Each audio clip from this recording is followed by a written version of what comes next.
Hi everyone, how are we today? Today's topic is going to be about the science of stress eating, what it is, and how to stop it.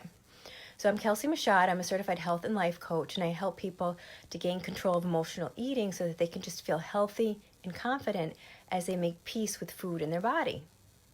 So, as a reminder, I am available for complimentary consultations, and that's where we just jump on the phone for about 20 or 30 minutes and we just dive really deep into your own health and weight goals. And I can show you how I can take you from where you are now to where you'd like to go.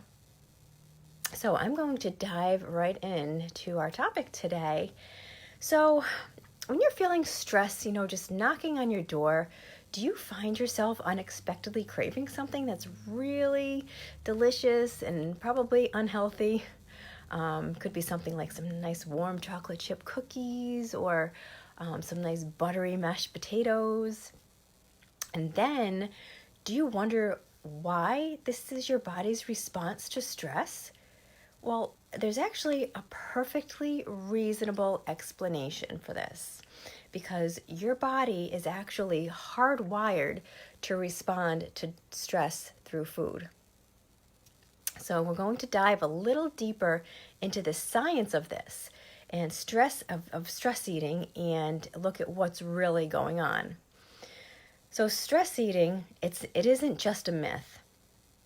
You're not just imagining it.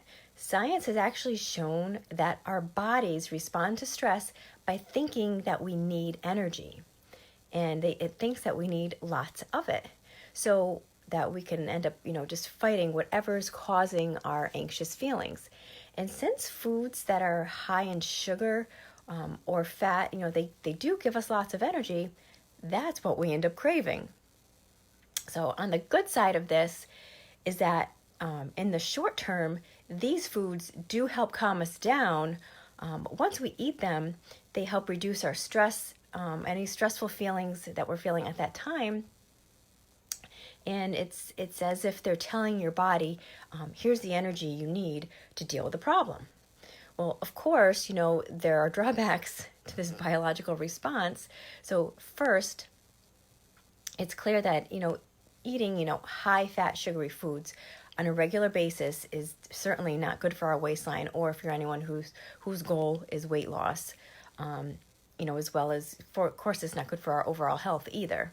So second, the more you give into your body's cues to eat, the more likely you are to continue doing so in the future, because it's just habit at that point. So now I want to talk to you more about how diet actually affects your mental health, because it plays a huge role. So I notice, notice how I said, like stress eating makes us feel better in the short term. Well, over time, obviously a poor diet can only cause you to feel even worse, and it's a vicious cycle. So what can we do about this?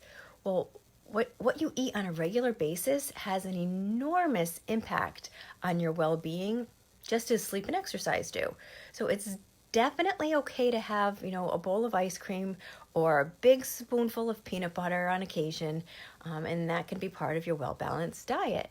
But if you constantly find yourself reaching for these comfort foods, you're feeding into that endless cycle, and you're not dealing with the actual problem of what makes you stressed in the first place.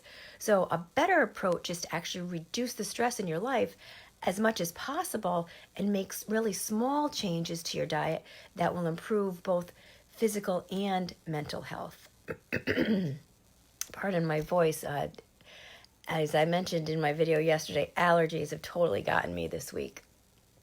So anyway, with that said, I have some foods that I want to share with you that can really just help improve your mental health as well. So, we all know that everybody's different, and you might find that you feel better after eating certain foods and worse after eating others. So, for example, coffee. If the coffee or anything like with a high level of caffeine, it can increase your feelings of anxiety. And this happens for many, many people. So you have to kind of figure it out and decide for yourself what works best for you. But the list of foods I have could help you feel better and reduce stress. So you want to start your day off with a healthy breakfast. I know some people skip breakfast. They're just not hungry yet in the morning, or they just don't have time. But you want to start with a nice healthy breakfast and avoid those sugary cereals or baked goods, those kinds of things, and focus on whole foods like oatmeal, like hard-boiled eggs, even a smoothie that's got lots of fresh fruit in there. You can even get some nice leafy greens in there if you're doing it in a blender. And that's going to give you lots of vitamins and minerals and antioxidants and lots of things that your body is craving and really, really needs. And it's great, super great for mental health. And next, you want to make sure you're making protein part of your diet. This can help you stay full and give you energy that you need to just go about your day. So protein doesn't just come from meat. There's other sources too. You can try like beans and fish and nuts and eggs. There's other alternative sources as well. And if you've come on today and you're listening, just say hello. I'm seeing numbers, but I'm not seeing names today for some reason. So I know that there's people here. I just don't know who you are, and I hate for you to think I'm not saying hello to you, because I will always say hello. So just drop a hello. Let me know what's resonating with you. Okay, and next, keep your energy up. With really just small snacks throughout the day. These can help your blood sugar levels, for one, by choosing healthy options, things like yogurt. You can throw, again, some nice healthy fruit in there, or some vegetables with hummus as well. And of course, you want to drink plenty of water. Dehydration can cause headaches and fatigue. You can be really, really tired and sluggish throughout the day, and it could just be that you're not drinking enough water. So, you'll feel better. Just keep taking, sips throughout the day, and try taking a water bottle with you wherever you go throughout the day. And next, try some chamomile tea or even some green tea, because these teas have been shown to induce actual calming effects, and they could make a really good replacement to like a sugary or caffeinated drink. Okay, so next, treat yourself with some dark chocolate. And some people might think dark chocolate is maybe a comfort food, but there are so many health benefits to dark chocolate, but you want to make sure it's 70% or higher. And they're full of antioxidants and flavonoids, and they help reduce inflammation, and the list for benefits goes on and on for dark chocolate. And I have a piece every day. You might have heard me say that before, but I do. I have one little square of dark chocolate every day, and it's just full of so many health benefits. And my little one, my 3-year-old, loves it too. She is always asking me for a piece of dark chocolate, and I give her just that little square, and I don't mind, because I know she's getting all these great health benefits from it.